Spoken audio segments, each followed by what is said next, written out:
is yours. Thank you. Thanks for the introduction and thanks for having me. So I'll share the link of the presentation that I'll use in the chat once more, in the Zoom chat. If you like, by the way, feel free to turn on your webcam so that I can see that it's some real people behind there. Would be nice. And I'll start by sharing my screen. I'll sometimes make it full screen and sometimes jump between like this. Gives me a bit more flexibility, but if necessary, I'll make it full screen. And let's just start by this part. Bit of about myself. So I'm happily living together with Gerdien. It's really a Dutch name. So if you're not native, don't try to pronounce Gerdien. It's quite difficult. I've got 3 kids and a dog, which is visualized in the top right corner. Started the Liberators together with my colleague Christian Verwijs. And well, something that I'm focusing on right now is making the scientific research that Christian is doing actionable for teams. Well, my guilty pleasure is creating PowerPoint presentations, not necessarily providing them, but I do like creating PowerPoint presentations. I developed the Scrum.org professional Scrum Master 2 class, wrote the Zombie Scrum Survival Guide, also together with Johannes Schertau, a friend from Germany. And I have to admit that I'm quite addicted to liberating structures. So that's a bit more about myself.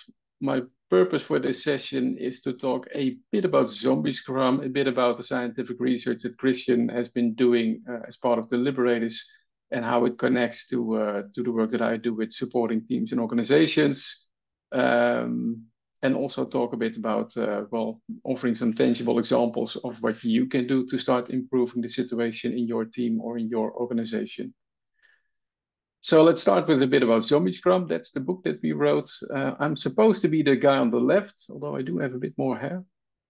Christian is the taller guy in the middle, and the guy with the red beard, the pirate, that's Johannes Schertau from Germany. So we wrote the Zombie Scrum Survival Guide a couple of years ago. And the reason was that we noticed a lot of, well, bad symptoms going on in teams. So like I said, I do want to make it a bit interactive, also to give you something to do. So my question for you is, if you look at this illustration, what are the symptoms that you can spot? You should be able to find about 5, 6, maybe even 7 symptoms that you can relate to Zombie Scrum. If you found something, please write it in the chat. I'll also open the chat so that I can see if you're on the right track. So I'm going to give you about 30 seconds to spot symptoms of Zombie Scrum. And then I can take a sip of my tea.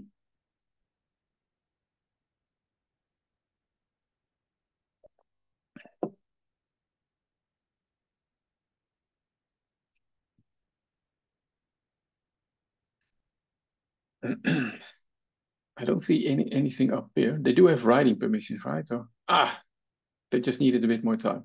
No sprint call. Yes, that's one. What else? What else can you see? A cluster of retrospective items. The web indicates that quite clearly. Yes. And also what we try to indicate that there's not really continuous improvement going on. So the spider web means it's not really active improvements, continuous improvement going on. So that's perfect. Yeah, last retro, almost a decade, more than a decade ago. Nice. So some of the symptoms that we recognize as Zombie Scrum is that teams do not have a clue who their stakeholders are. Or they think they found their stakeholders, but those are not actually their stakeholders. There's not a continuous improvement cycle going on. There's no work done. Therefore, there's also nothing to show to their stakeholders and to gather feedback. There's not really a focus on a product goal or a sprint goal. It could be that someone long time ago achieved a Scrum certificate, but it's not really actively being used nowadays. And there's also not really strong collaboration going on amongst the team members. Someone actually already turned out into a zombie. The other developers don't really seem to notice. So those are some of the symptoms that we've recognized as Zombie Scrum. And there are various ways in which this situation can be caused. And that's something that I try to visualize over here. This used to be all separate images, separate slides, but that turned out to be a massive presentation. So I just clustered them into one illustration. And let's take a couple of minutes to make sense of it. It's quite, I can imagine it's quite overwhelming. But on the top left corner, we visualize that one cause of Zombie Scrum is that there is a gap between business and IT. And I used to work at a company in the Netherlands. They literally had two buildings. And in one building, the IT department was located. They contained all the software development teams doing the work, so to say. And they received the budget, they received the planning, they received the roadmap and all the requirements from the business people in the other building. Instead of really closely collaborating with each other, there was just a handing over of work from the business department to the IT department, which again resulted in a lot of dependencies, which is one of the causes of Zombie Scrum. Another one is that another cause of Zombie Scrum is that the product owner is not an order maker, but an order taker. And with order maker, we mean you have a product owner that has the mandate to allocate the budget, the product budget. He or she has a clear product vision. Based on that, they create a strategy and a roadmap, order the product backlog, and as such can clarify what the team needs to do. Instead, many organizations have the product owner as an order taker, meaning someone else in the organization is really making all the decisions and the product owner is quite powerless. Again, also resulting in a lot of dependencies. Gold plating is also a cause that we see quite a lot. So teams just postpone releasing a new feature because there's always the next feature that they want to include. And therefore, if you immediately jump down to the picture beneath that one, you get these big bang releases, which result in a lot of risk and uncertainty.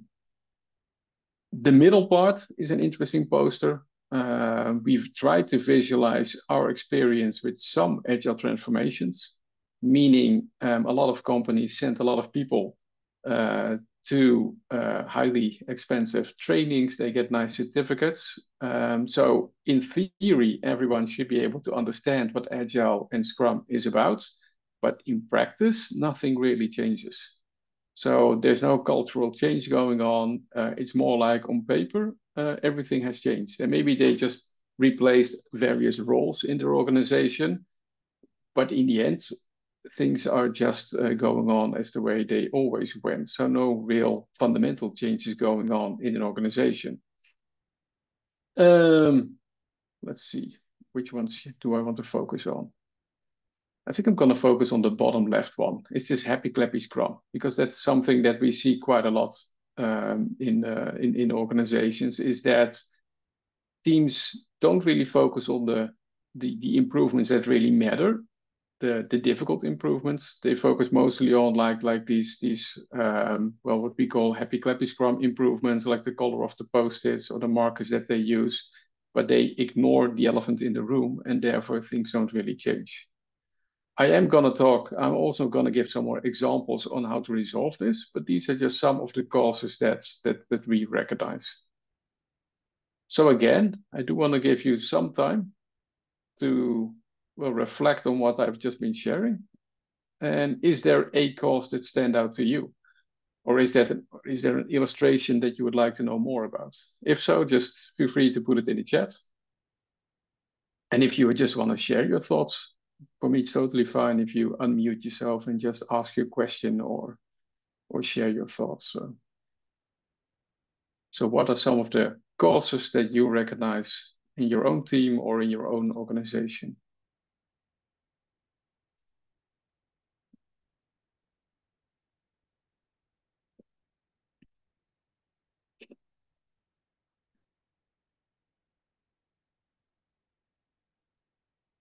And if you see something appear in your own chat, Inga, in Hoover, I think it's called, feel free to already share it. So Victor says, we've been dealing a lot around with having specific people like the PO carrying way too much communication on its own. Yeah, I recognize that one. And what else?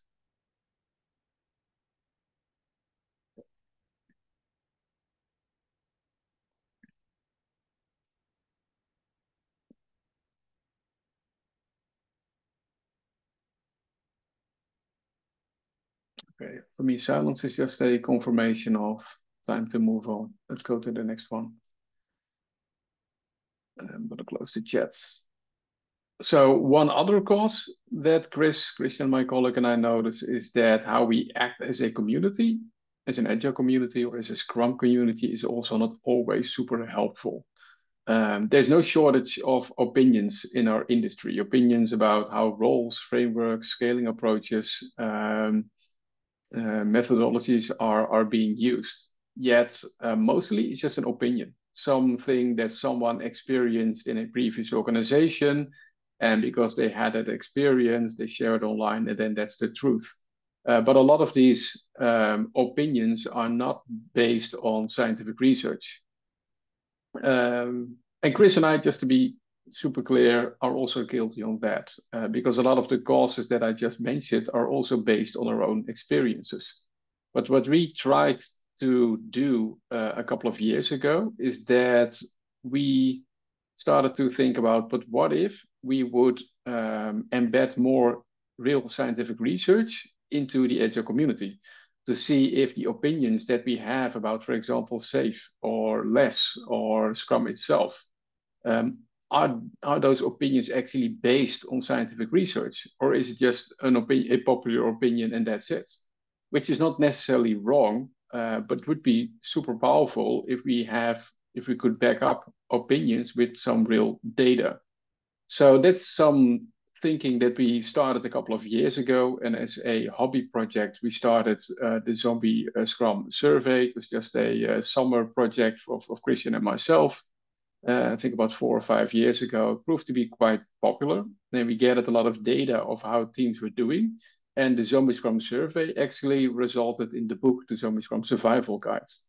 Over the years, we changed the Zombie Scrum survey into the Scrum Team survey because then Corona also started. And with the start of Corona, we had two options. Option one is we're going to shift our work online.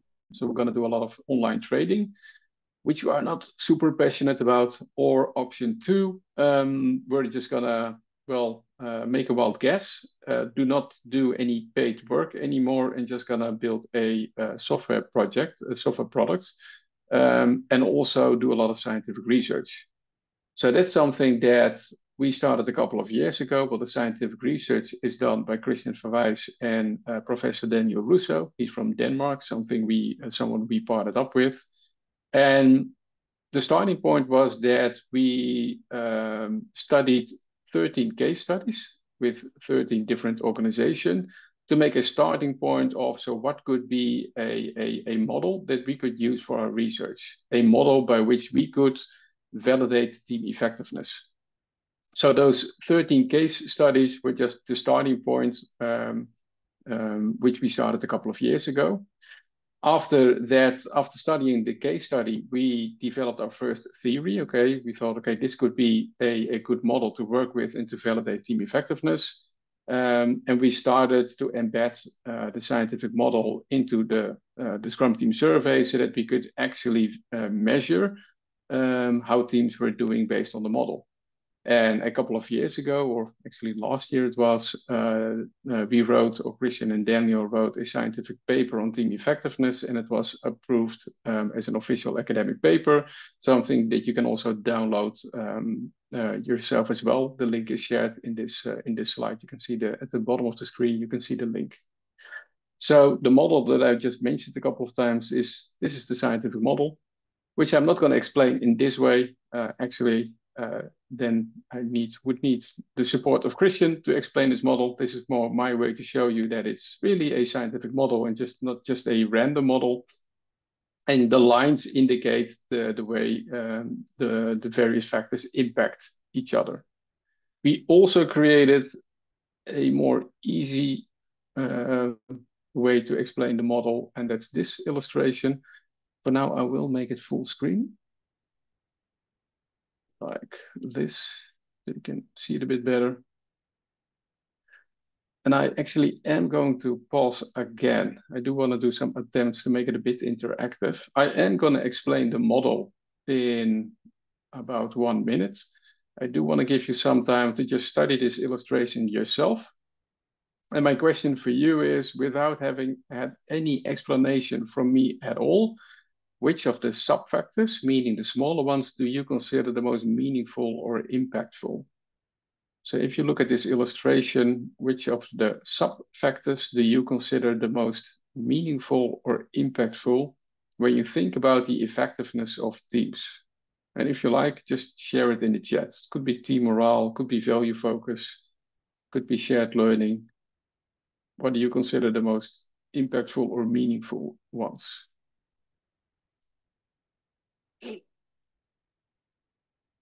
Concern for quality, team autonomy, continuous improvement. Yeah, yeah, I agree. What else?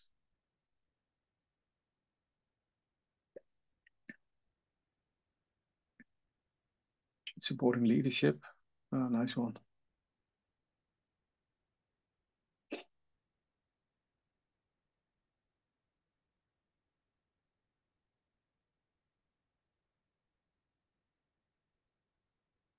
I would have expected at least one else, actually. It's something that I talked with Dave West about yesterday, something that we think we can do better as a community. I'm going to give you about 10 seconds. Maybe it shows up. Yeah, management support. Yeah, value focus. Okay, kudos for Victorous. Nice. Now we can move on. So yeah, value focus. Nice. So the easiest way to understand this model and to explain this model is to read it from right to left. So team effectiveness, that's sort of like the end goal. And it's a simplification, but a way to define team effectiveness is that you have teams with a high morale and you have satisfied stakeholders. So team morale is broader than team happiness. Sometimes we see teams with these happiness metrics, but happiness could be a part of morale.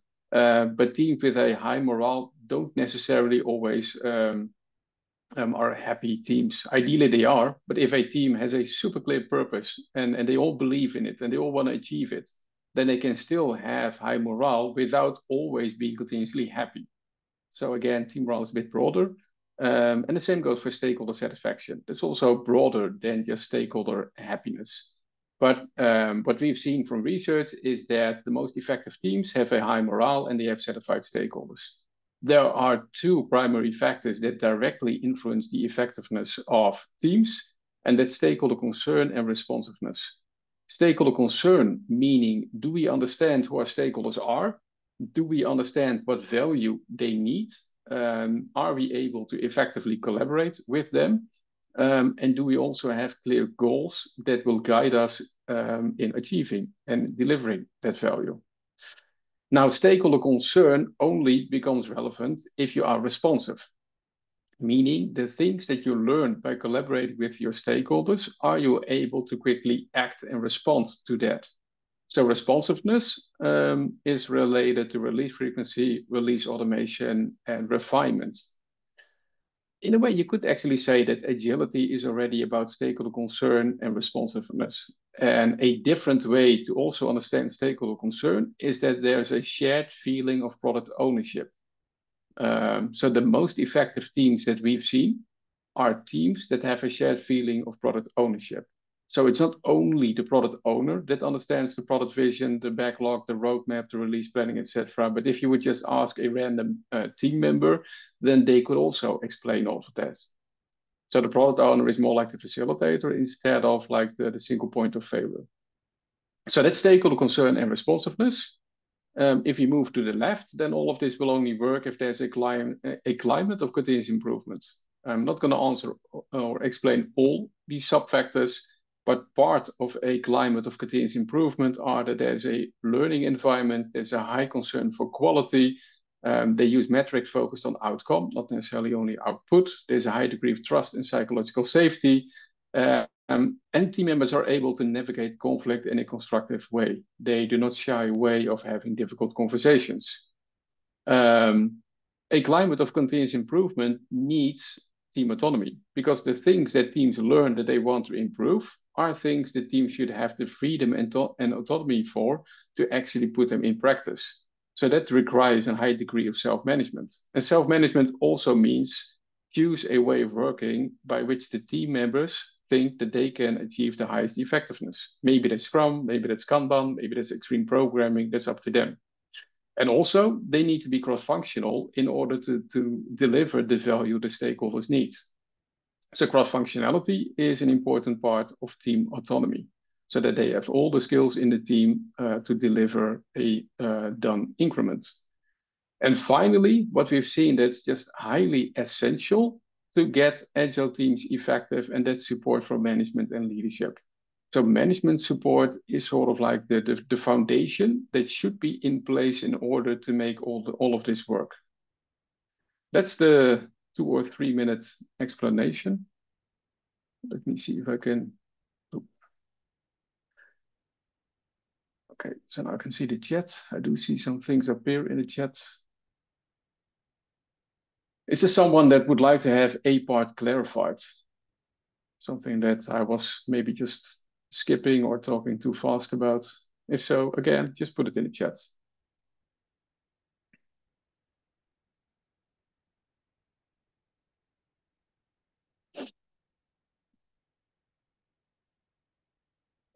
And otherwise, I'm just going to assume that I was super clear. So time-wise, I'm just checking the time as well. I think I'm nicely on track, so that's nice. Okie-doke.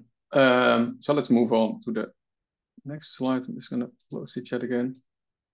So these posters, you see the link over there. If you want to study them in your own time, on your own pace, you can just download them for free.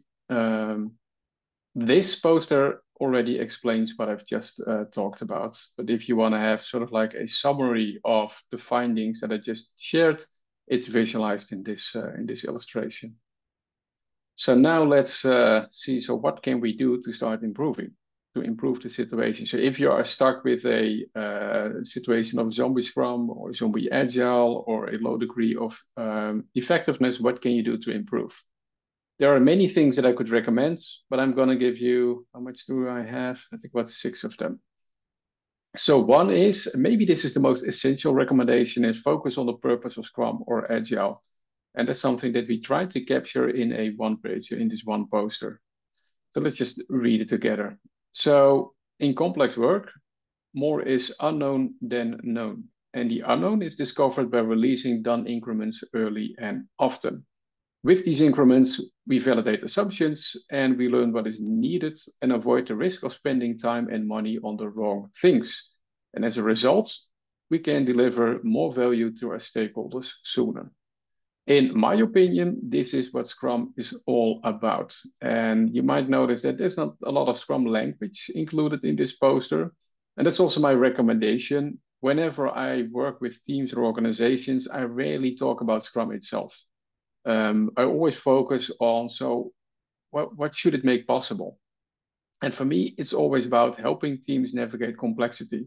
Because of the complexity, teams cannot predict everything that they need and everything that they're going to do, so they will do assumptions. And because they do assumptions, well, the best way to validate your assumptions is just to validate them soon, early and soon.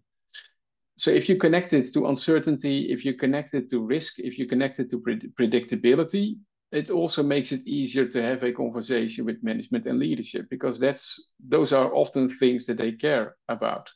So my recommendation is always, whenever you work with teams and organizations, try to not talk about Scrum itself, but take it one level deeper. And as such, you'll probably notice that you'll make a better connection with other people in the organizations, and then you can well, try to achieve a shared purpose that you have within your team or organization. So again, focus on the purpose of Scrum. Another recommendation is connected to the Happy Clappy Scrum part that I just shared. And the recommendation I already gave is to identify more meaningful improvements. One way to reflect on that is to think about single loop and double loop learning. There's actually, I think, also third loop learning going on, but I'll just stick to single loop and double loop learning.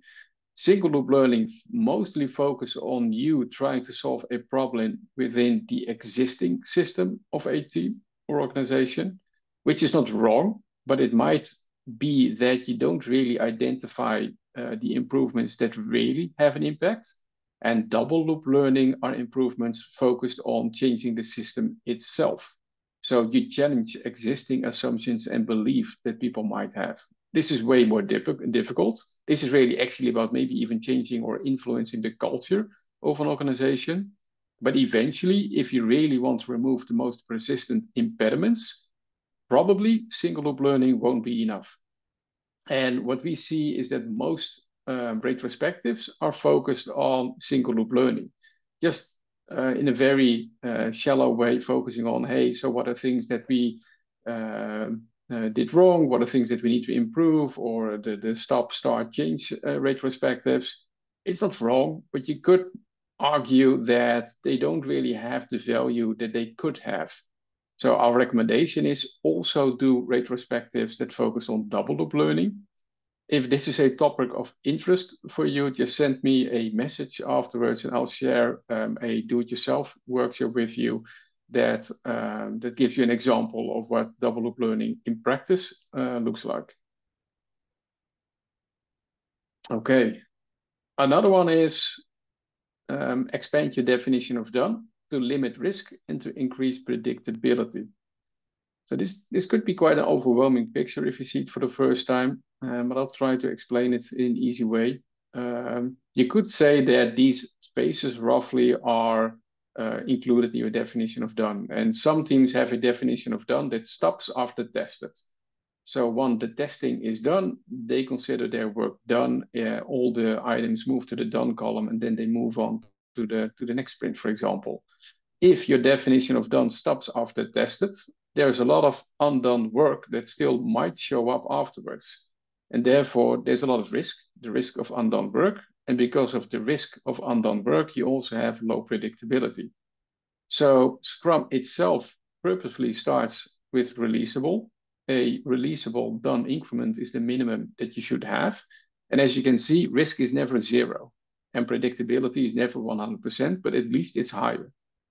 Ideally, teams don't stop here and they have a definition of done that moves to released. And when I work with teams, I even add another column and that says validated value.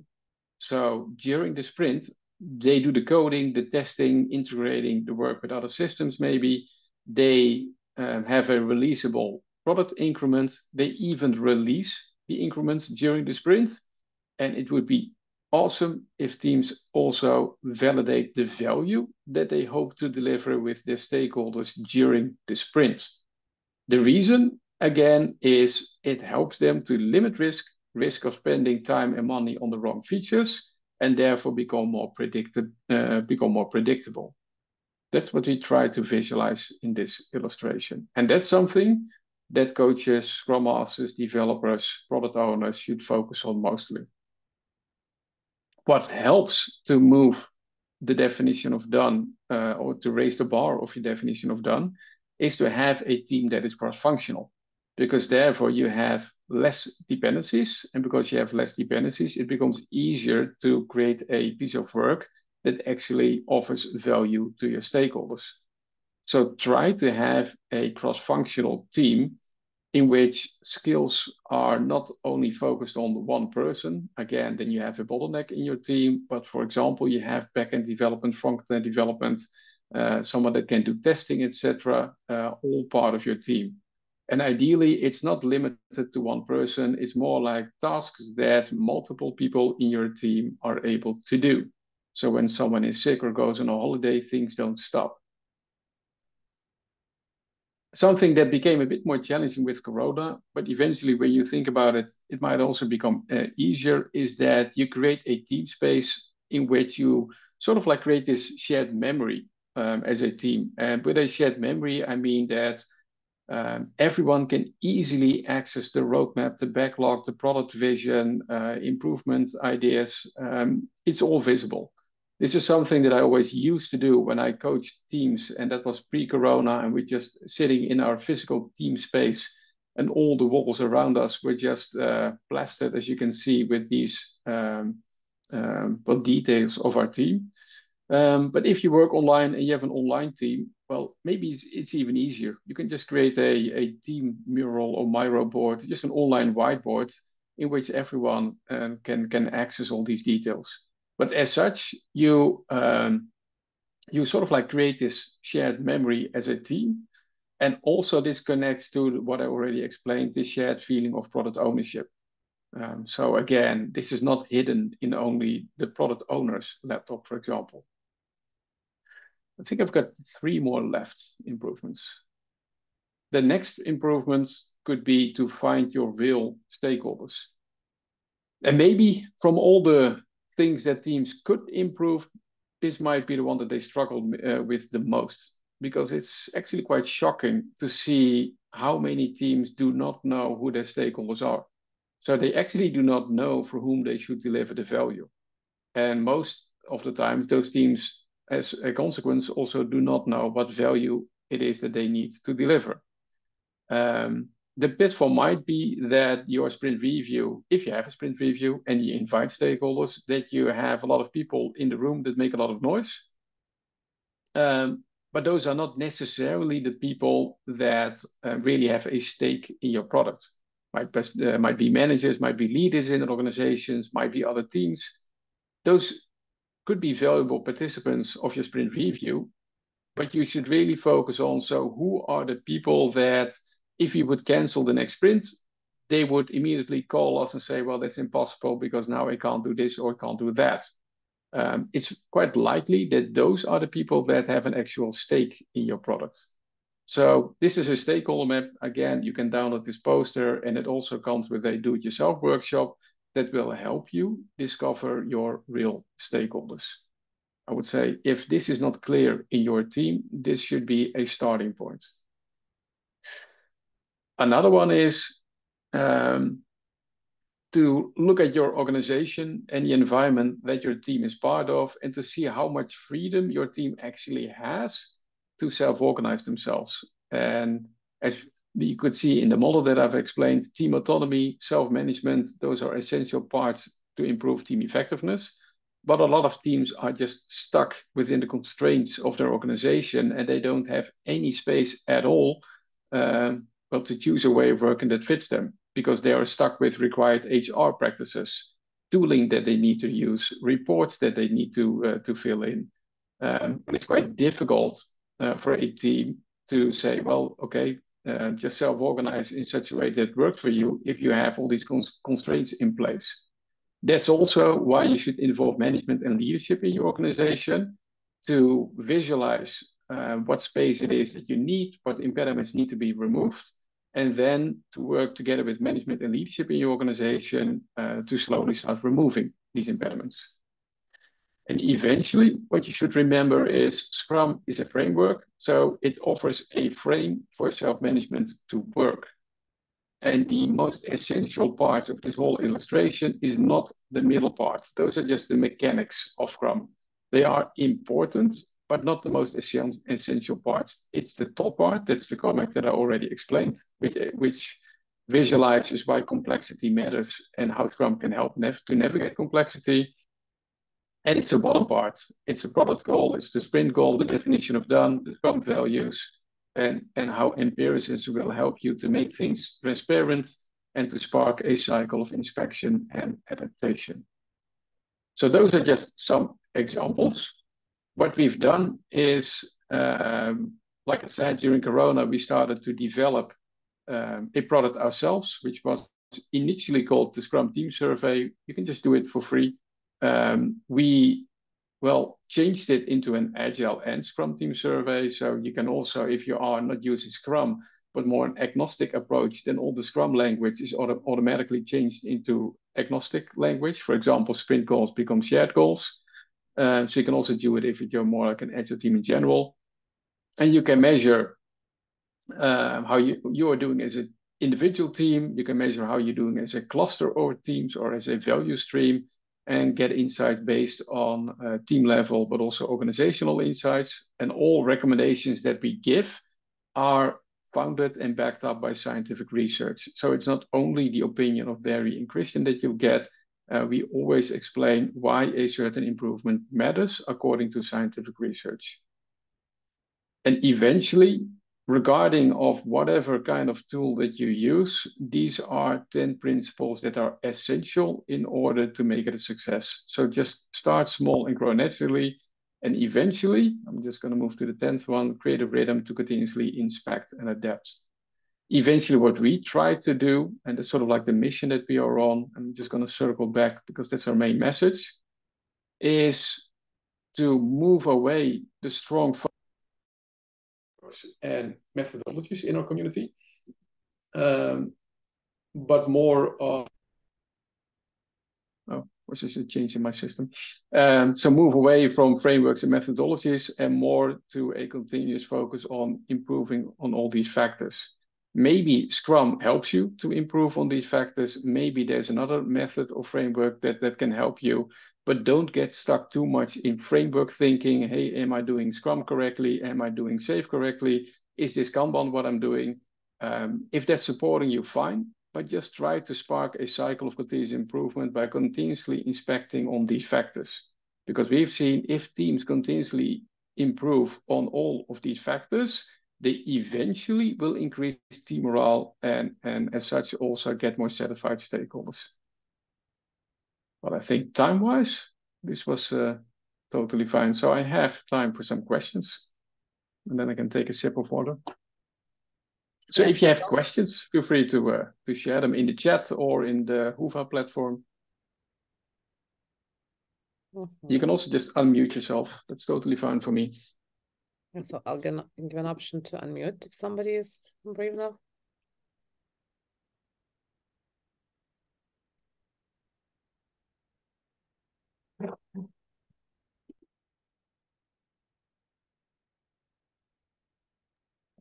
I think everything was like super crystal clear. No, that's nice. Yeah.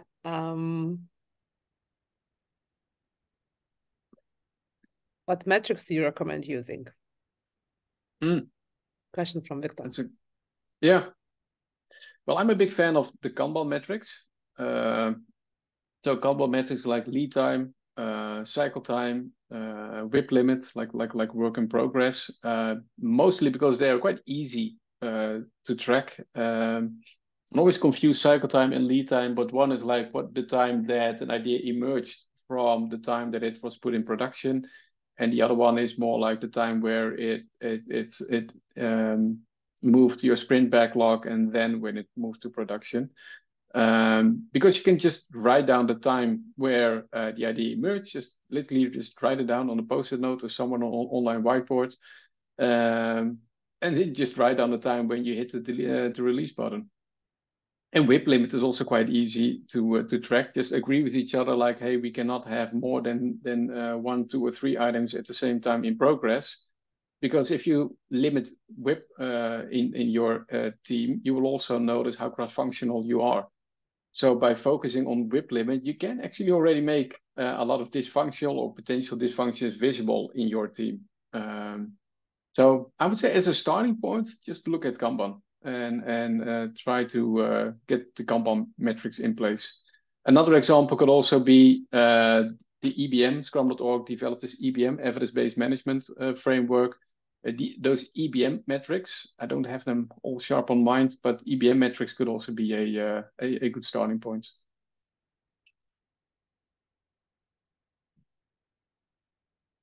Cool. Yes, any other questions? From Maria, our speaker. She said amazing presentation, very easily and attractive visualized. Yeah, I have to agree. That's nice. Definitely. That's good to know. Okay. Do we have any more questions? Don't see for now anything.